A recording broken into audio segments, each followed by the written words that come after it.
राजधानी दिल्ली में जारी अधिकारों की लड़ाई के बीच मुख्यमंत्री अरविंद केजरीवाल ने एलजी वीके सक्सेना से मुलाकात की। मुलाकात के बाद केजरीवाल ने उपराज्यपाल पर सरकार के कामों में बाधा डालने का आरोप लगाया। सीएम केजरीवाल ने बताया कि उन्होंने एलजी के सामने सुप्रीम कोर्ट का आदेश रखा, हाई कोर्ट का ऑर्डर रखा और जोर देकर कहा कि वो दिल्ली सरकार के काम में हस्तक्षेप नहीं कर सकते। लेकिन केजरीवाल के मुताबिक एलजी सिर्फ ये कहते रहे कि वो सुप्रीम कोर्ट हैं, उनके पास पूरी ताकत है। केजरीवाल ने यह भी दावा किया कि एलजी ने सुप्रीम कोर्ट के आदेश को सिर्फ एक राय बताया और कहा कि वो एडमिनिस्ट्रेटर है और संविधान के मुताबिक एक एडमिनिस्ट्रेटर के पास पूरी ताकत है। अब मेरे को बताओ, जब सुप्रीम कोर्ट साफ साफ कह रहा है कि आपको कोई आदेश इंडिपेंडेंटली पास करने की वो नहीं, आजादी नहीं है, तो आप कैसे पास कर रहे हो? तो एलजी साहब कहते हैं ये सुप्रीम कोर्ट की राय हो सकती है। तो मैंने कहा क्या मतलब?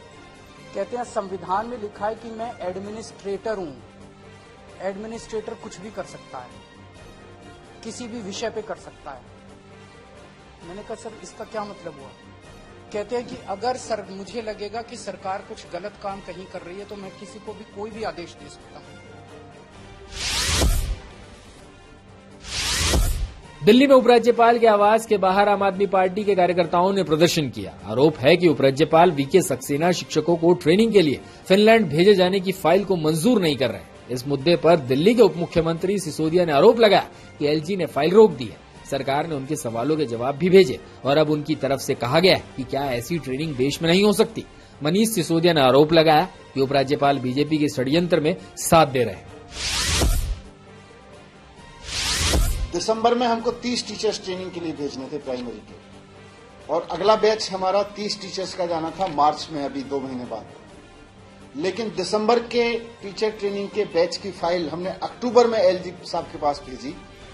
तो पहले तो एलजी साहब ने उस पे फाइल को घुमाने के चक्कर में और डिले करने के चक्कर में कि हो ही ना, उस पे लिख के भेजा कि भाई ये जो यूनिवर्सिटी है जिससे आप ट्रेनिंग करा रहे हो फिनलैंड की, इसके पास एक्सपीरियंस है कि नहीं है। यूनिवर्सिटी की एक संस्था वहां ट्रेनिंग कराती है, यूनिवर्सिटी की ही अपनी संस्था है, उसके पास टीचर ट्रेनिंग का एक्सपीरियंस है कि नहीं है, और डीओपीटी की गाइडलाइन फॉलो हो रही है कि नहीं हो रही है। अरे 1000 टीचर्स को भेज चुके हैं विदेशों में, डीओपीटी की गाइडलाइन फॉलो करके ही भेज रहे हैं।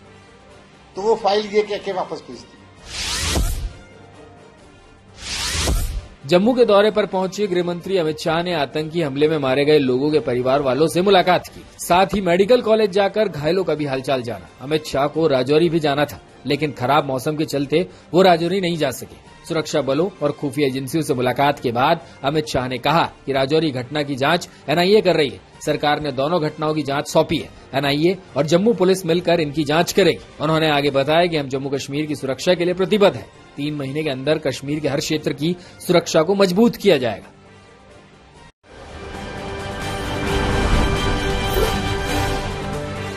नौकरी के बदले जमीन के मामले में सरकार ने सीबीआई को लालू प्रसाद के खिलाफ केस चलाने की मंजूरी दी है।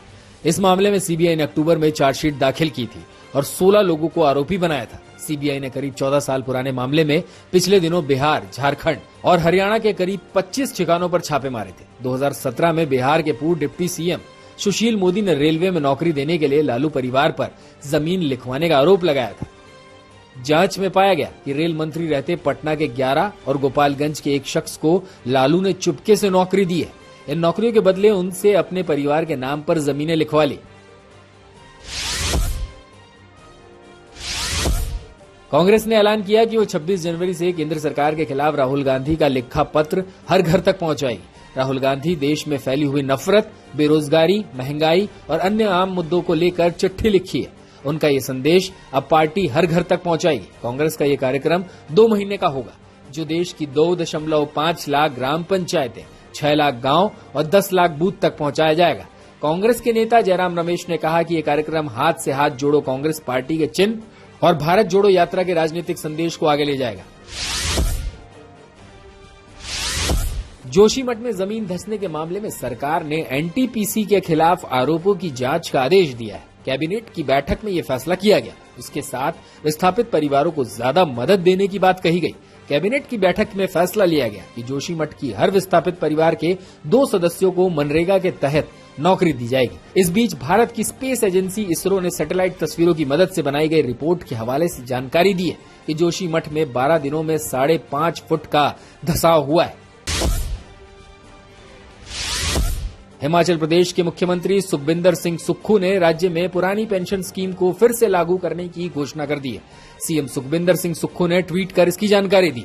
हिमाचल में हाल ही में संपन्न हुए विधानसभा चुनाव में पुरानी पेंशन स्कीम यानी ओपीएस बड़ा मुद्दा बन गया है। सुक्खू ने ट्विटर पर लिखा कि लोहड़ी के शुभ अवसर पर मुझे हिमाचल के कर्मचारियों की लंबित मांग ओपीएस को बहाल करते हुए बहुत खुशी हो रही है। मुझे पूर्ण विश्वास है कि कर्मचारी सरकार के साथ कंधे से कंधा मिलाकर हिमाचल के विकास में अपना पूर्ण सहयोग देंगे।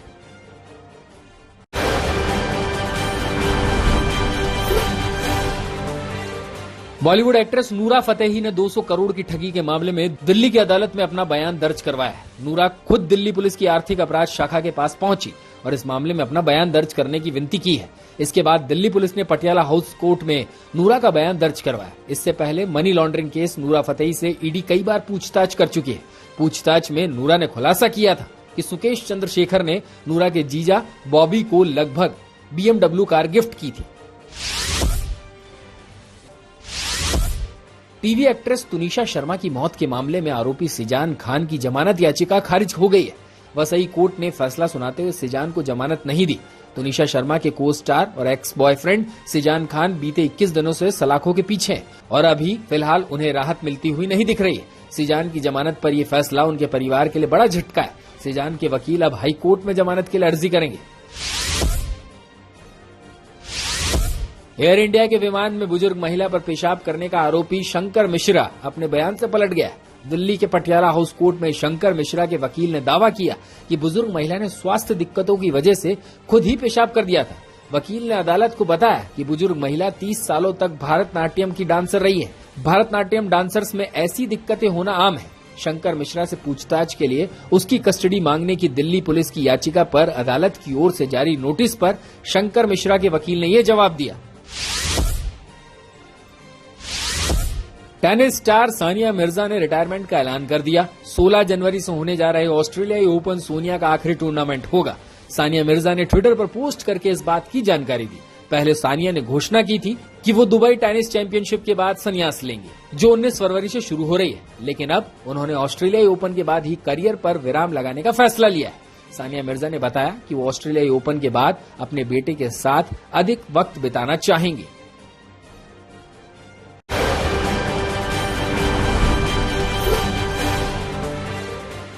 मेरठ के मवाना में स्कूल से लौट रही 11वीं की छात्रा को एक युवक ने गोली मार दी। छात्रा को घायल अवस्था में मवाना के सरकारी अस्पताल में भर्ती कराया गया।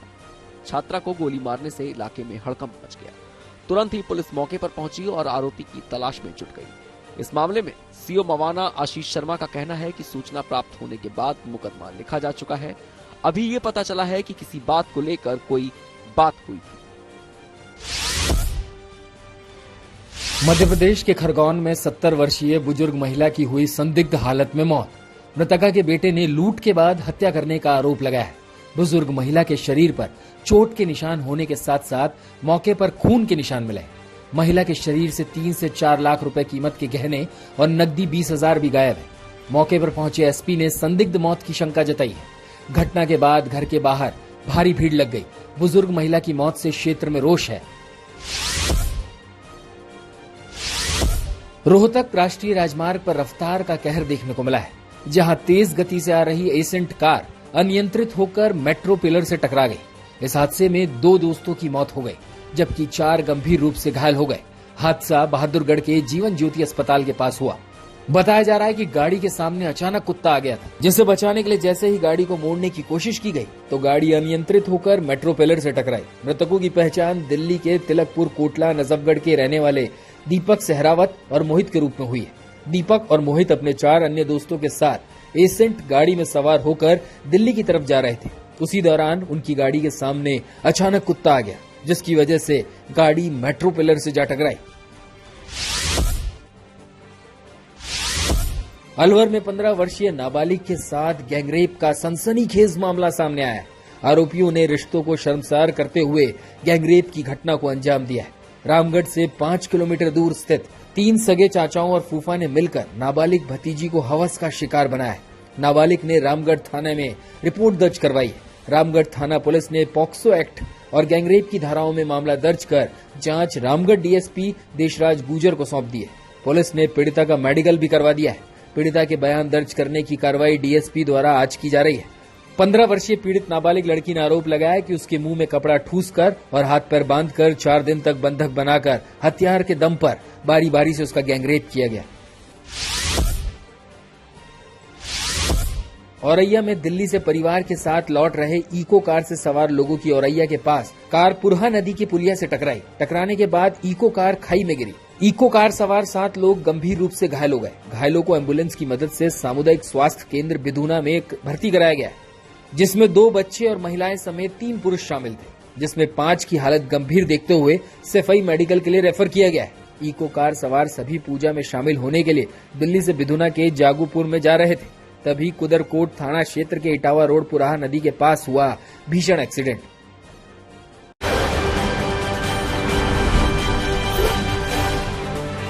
हिमाचल प्रदेश में मौसम ने करवट बदली है।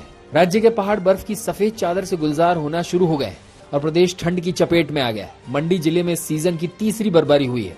जिले में जहां इस साल का तीसरा हिमपात हुआ है, वहीं मंडी के बाकी क्षेत्र पाराशर, कमरूनाग और शिकारी देवी में भी बर्फबारी का सिलसिला जारी है, जिसकी वजह से अब जिले के निचले इलाकों में तापमान में कमी आई है। प्रशासन ने ऊपरी क्षेत्रों में जाने पर रोक लगा दी है। शहर में हल्की बूंदाबांदी जारी है। भारी बर्फबारी के कारण जम्मू कश्मीर और श्रीनगर जम्मू राष्ट्रीय राजमार्ग बंद हो गया है और घाटी से आने जाने वाले विमानों का परिचालन प्रभावित हुआ है। वहीं प्रदेश के 10 जिलों के लिए हिमस्खलन की चेतावनी दी गई है। प्रदेश के ऊपरी इलाकों में भारी बर्फबारी हुई है, जबकि मैदानी इलाकों में कई हल्की बर्फबारी हुई है। घाटी में आने जाने वाले विमानों का संचालन भी प्रभावित हुआ है। अधिकारियों ने ये जानकारी दी है। सड़कों को साफ करने का काम जारी है, लेकिन लगातार हो रही बर्फबारी और बारिश इस काम को मुश्किल बना रही है।